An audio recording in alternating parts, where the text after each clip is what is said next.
Hello everyone. I wish whoever watching my video is doing great. I'm Mahmoud Rahman, PhD student at University of Louisville, USA. Here I attempted to demystify the century-old pandemic. I will try to keep it less technical. Me and my advisor, Dr. Stuart Williams, wrote the details on it. The preprint, you can find it in the description below. I do research on colloidal hydrodynamics and interfacial phenomena. I'll show you temperature-dependent viral replication process. This understanding will guide us in proper policy making to fight ongoing pandemic. Okay, let me talk about how virus or its genetic materials enter cells. When we inhale air-containing virus droplets, virus goes into the mucus layer. From there, viruses attach to the cells.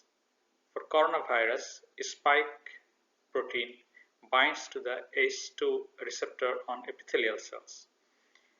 There are probably two prominent pathways for fusion process. Early pathway denoted by fusion pathway 1 and later pathway denoted by fusion pathway 2 in this picture.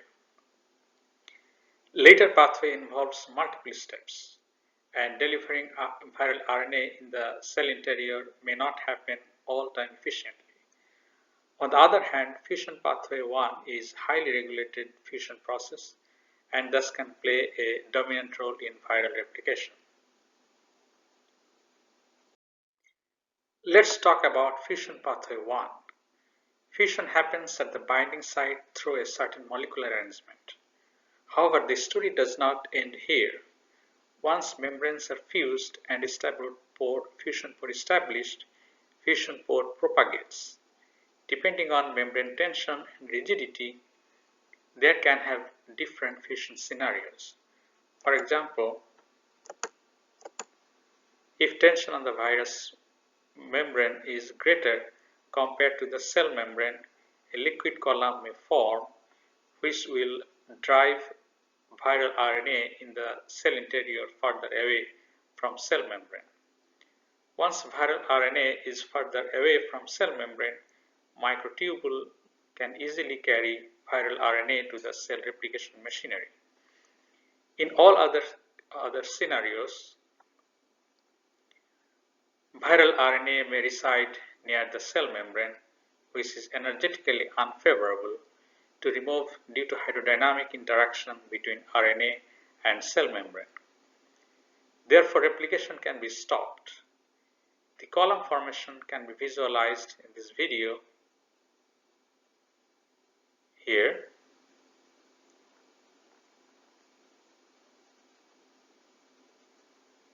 Membrane tension on the left drop is greater than the right drop, and liquid is transported further down through a column formation. This phenomena can also be seen in liquid drop and bath coalescence process. For a certain membrane tension difference, no rebound is seen, as most of the liquid is transported to from the drop to the bath through liquid column formation. However, if membrane tension of the drop is elevated to a greater extent, liquid column formation is disrupted and rebound is seen again. The key point here is that due to a certain amount of membrane tension difference between virus and cell, virus replication can occur.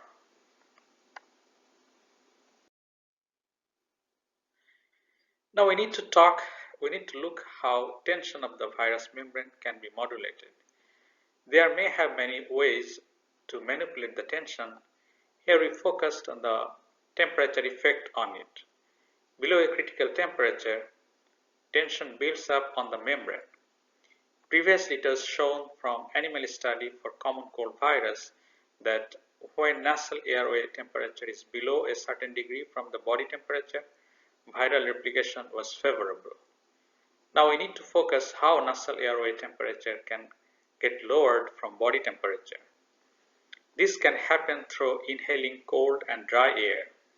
Dry air becomes 100% moist once it reaches to the lungs. During this process, water from mucus layer is evaporated to the incoming air. Heat is lost through evaporation and nasal airway becomes cooler. Therefore, moderately cold and dry air can enhance virus replication process. In the next few slides, we will see virus infection happens due to air conditioning system or through atmospheric condition. This is a restaurant from Guangzhou, China. On January 24, 9 people got infected from one patient. All of the patients are from table TB, TA, and TC, denoted by ABC zone, which were aligned along the air current coming from AC vent on top of their table TC. The study shows that there was only one vent near the toilet. There is only one exhaust fan near the toilet that can take the air out from the restaurant. Therefore, even though viral particles concentration was higher in ABC zone, viral particles traveled other places until it escaped through the exhaust from the other side, near to the toilet. Other study shows that there is no correlation between viral load and severity of the infection. Therefore, why virus only infected people in the ABC zone can only be explained by terming ABC zone as the sufficiently lower temperature zone, which was favorable for viral replication. Here we can see something very interesting. We will see peak of daily cases due to atmospheric condition and indoor air conditioning system. You can see peak for Texas and Florida was during mid-June, when outside is pretty hot and people are likely to stay inside more time than outside and got infected through air conditioning system. Unknowingly, they inhale cold and dry air for a longer time. Peak for Canada and New York was almost close. New York peak occurs earlier than the Canada one. From this data, we can get an idea of favorable temperature for viral replication. And this is roughly 45 to 62 degree Fahrenheit. During the winter season, membrane tension can be elevated at a certain level that either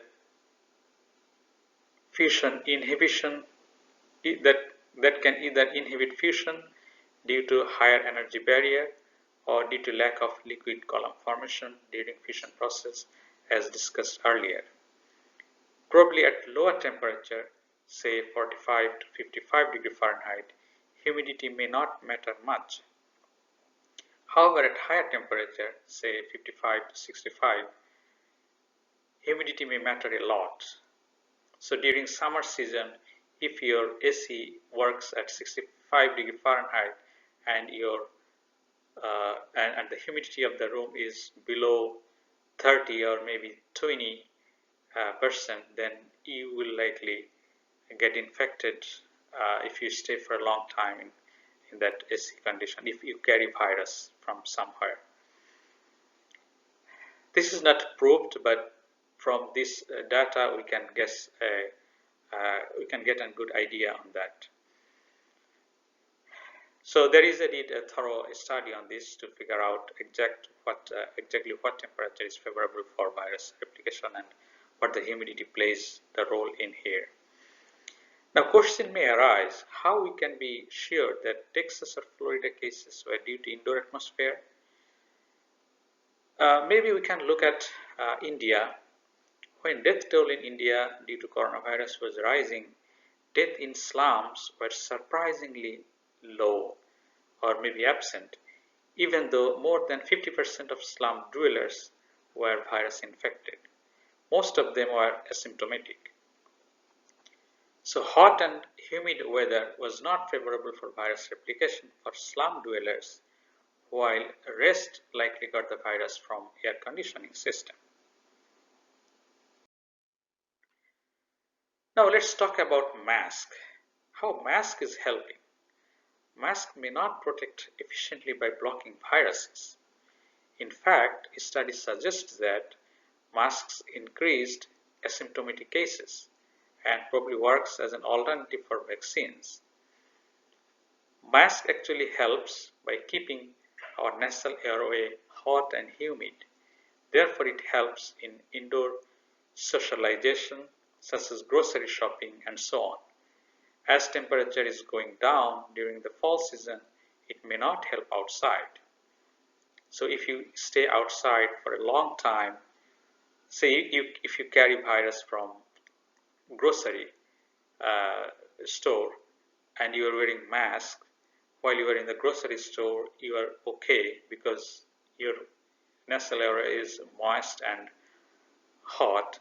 But once you come out from the grocery store and you stay for a long time in the outside colder weather, maybe mask may not help because mask may also get cooler and you can get more colder air and you can get infection. So during the winter season, especially the approaching in winter season like the fall season, we need to be very careful on that. So based on this discussion, what the recommendation could be? The recommendation I can see that we need to stay in hot and humid condition. For example, if you ask for me, I try to keep my home hot and humid. I know the humid weather is not comfortable, but during this pandemic season, we compromise on the comfort zone, and we try to keep our home little bit hot, like we keep our home at 76 degree Fahrenheit, maybe 73, 4 should be fine too. And also we raise the humidity to like 60% or maybe 50%, more than 60%. And we try to avoid the colder weather outside, especially if we go indoor grouping. If you meet people indoor, you may be good with a mask, but once you come out from the social gathering, even though if you make a distance, air circulation or the indoor, as the virus is airborne, you can get the virus, but it may not harm unless you get the favorable temperature where the virus replication happens. So what I do, if I encounter that kind of situation, I try to keep wearing mask when I'm alone a little more time. Maybe once I am at home, still I keep wearing mask. And also, as I said, my home is like hot and humid. I feel more safe. So this is during the during the fall season, especially right now in the northern part of USA, like in the Wisconsin, and I think New York is going up very soon, and also in Canada right now, and the other part of the world like in Europe, we're going to see another surge of the viruses. So we have explained everything in the preprint that is that I have the link is shown in the description. I would ask the scientists to really give an attention on this work, and I believe once we can agree on the temperature effect, what is happening due to the temperature on the pandemic, maybe we can get a better way to stop the pandemic. So I wish you enjoyed my video. It will help your daily life during this difficult time. I wish you all the best. Thank you.